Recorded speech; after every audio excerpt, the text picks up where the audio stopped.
This is Multi-Topic Talk. Today I plan on doing one of my two reviews of Metroid Dread. Today is the short review, as the title says. I also have a long review that goes into real detail in the making right now. So I hope you guys will enjoy this short review. I will give overall thought about the game as fast as I can and as clear as I can. As you can see, I have an accent, but who cares? We are all Metroid fans, right? Let's do this. I hope you guys will enjoy. For the get-go, I will repeat, since it's the short review, I will repeat a lot of things guys maybe already know. A lot of things that the community in general find being the same. So what I mean by that is a lot of the things in my short review will be stuff you probably already know if you watched many reviews, but I will give my own spin on it. So I must tell, you need to buy this game if you like challenging game, very hard game. As you can see, I just completed the game, took me 17 hours. I had 58%, and I know all I need to do right now is defeat the final boss. That's a topic for another day. But as you can see, it took me a lot of time. Now, I must say, my only past experience is Metroid Prime Trilogy. Played 1, 2, and 3. 3 I never finished it because I got blocked somewhere and I lost my Wiimote. Well, this means that I just cannot play Wii games anymore, sadly. So that's not the topic. Let's go back to Dread. So, for the get-go, Dread is a fun game if you like challenging game and very hard game. But if you don't, this game is not for you. If you don't like challenge, if you don't like being frustrated, it's not for you. And I'm honest here. I'm very honest. Many times during my playthrough, I thought about giving up on the game. I wanted to finish it because it cost me 80 bucks and a lot of people were praising the game. And I also wanted to experience myself getting all these power-ups, and yeah, I can tell that this is a overall fun game. I won't lie, this is a fun game, but this is very hard and very frustrating. Now, story-wise, it's interesting, and I must say, my only true experience with Metroid, as I mentioned, is Prime Trilogy. So I played all the games, but none of the previous games were mine. So this means the only game that were mine were Prime Trilogy and Other M.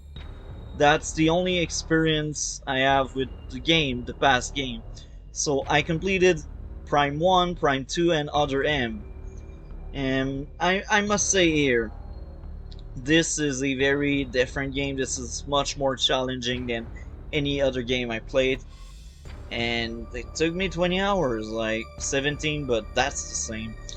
Um, Now, music-wise, music is not impressive.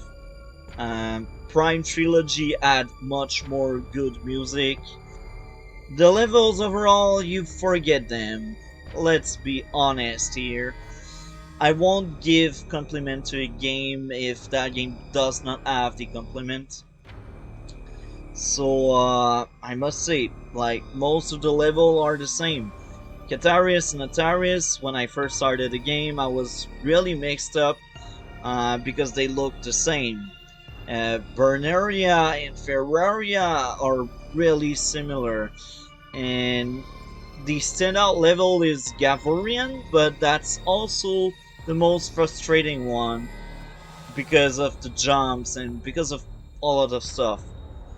Anyway, in terms of items, items are interesting, but I'm very sad that the power bomb is the very last item you get, and it's useless because It's only an item to unlock other item.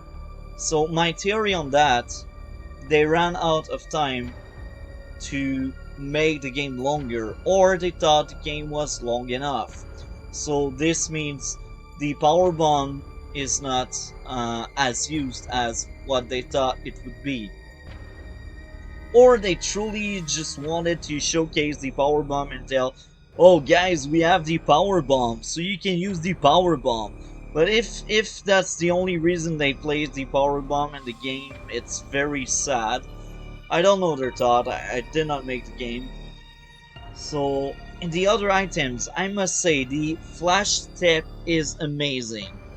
Flash step is so good, it's so fun. Flash step helps us to dodge enemy attacks. And this is very interesting. I like it. That's one of my favorite ones. My second favorite item is the camel one, when you become a ghost. However, they nerfed it so much that sometimes it's more a drag than anything else to use the ghost cloak. Now, I spoke about the level, the music, the items, the boss fights. Now, I will be honest here. As usual, there's too many bosses. In my own opinion, you should only have 2 Chozo soldier and 2 Chozo warrior. Now, why I say that is because these bosses, they come so often in the game. You're like, why it's the 4th time? And each time, they just tweak a little bit the moveset of the guy. Just a little bit, just to say, yeah, it's not the same one you fought. But at the end, this is lazy, because this is the same. They just changed a little bit the moveset. Another thing must be said, the boss fight.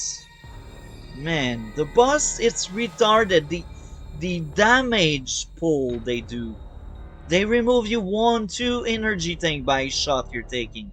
Most of the boss on normal mode, they kill you in a snap of a finger. You take 3 or 4 hit, you die. Even if you have 7 or 8 energy tank, they don't care. They remove away 2 energy tank each time they hit you. Sometimes it's 3, sometimes it's 4, depending on the boss. It's just absurd. Even the first boss, even the second boss, the early game bosses, you feel like each single boss, they wanted to make them really, really, really strong. Really, really, really challenging. And if you like that, then go for it. But in my own opinion, the difficulty was too high. I am playing normal mode, I don't want to touch the hard mode. This is the way I see this game. I had enough. Now, let's speak about the MIs. Now, it's depend if you like tension. I personally don't really like it. I play to relax, I play for fun, I play to enjoy my time, not being one shot by something that run after me and that I cannot just kill or dodge.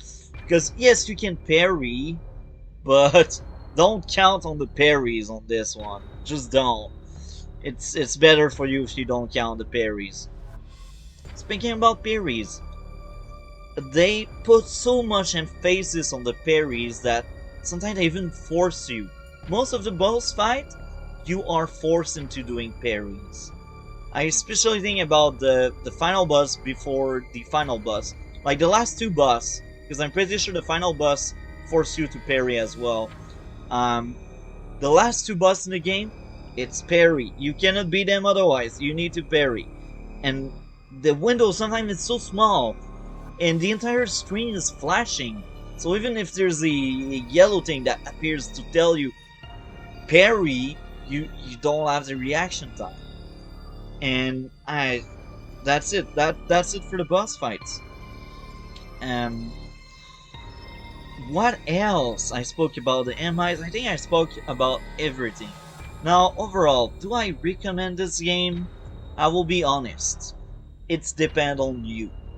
It's depend on you if you like challenge. If you like challenge, this game is amazing. You will be served. Yeah, and yeah, I think I spoke enough here. It's the short review and it's almost like 11 or 12 minutes. Regardless, if I would place a grade to the game, not based on my opinion, but the experience overall, if you could tell, oh yeah, uh, do you think it should work a 10? Do you think it should work a 8? Yes, it's a bit based on my opinion because this is placing a grade, but I will be eyeballing the score here because I know other people will enjoy the game more than I did. So I will eyeball the score because this is a fun game. I must admit it. This is a fun game. I got frustrated a lot during my streams, but overall, the experience was fun. I will only play this game once. Maybe another time when I will miss this game. I don't know. We will see. But yeah, the overall grade. Whiteout, getting too personal, I think this game deserves a 8 out of 10. 8 out of 10 because even if I pointed out a lot of flaws, there's still music in this game. There is still story there. There is still exploration there. There are still boss fights, and yes, a lot of boss fights are similar, but most of the boss fights are different. So this is very interesting. And yes, a lot of level look the same, but there's a big but. It's still enjoyable. Like you can do a lot of stuff in these level, and there's a lot of backtracking. I don't mind the backtracking. So that was it. 8 out of 10. It's a good game. I suggest you, even if you don't expect to like the game, I suggest you to get the game because you must at least try it. Maybe ask your friend if you can borrow his game or whatever. Find a way to play the game. Maybe not emulator because this is like stealing from Nintendo and this is sad. But you need to play this game. Even if I did a lot of rents, you need to play the game. And you also need to show Nintendo this as potential. People want to play some Metroid, and I can tell, I can know. There's a lot of video about Metroid Dread, and the game came out a month ago. And myself, I will be doing a lot of video about this game. Even if I don't get any views, I don't care. I like to speak about this game. Even if that was not my favorite, because I prefer Trilogy, I will still speak a lot about Dread. And if you want a Metroid Prime 4, well, buy Dread, show them you won the game. So I hope you guys enjoyed this short review. This got longer than expected, but the longer, trust me, the longer review will be longer. So if you're interested to have more detail over everything in my thoughts, watch the longer review. It will be out shortly. I don't know which one of the two I will be uploading the first, but at some point both will be uploaded, and probably 1 or 2 days apart, depending if I'm busy or not. So like, comment, and subscribe for more Metroid content. Prime Trilogy is coming to my channel as well very soon. I won't play Prime 3 or other AM because I don't have a Wiimote yet. But once I get Wiimote, I will probably play these games again and try to finish Metroid Prime 3. So I hope you guys enjoyed. See you next time. And do all the good stuff like comment, subscribe. Have a great day.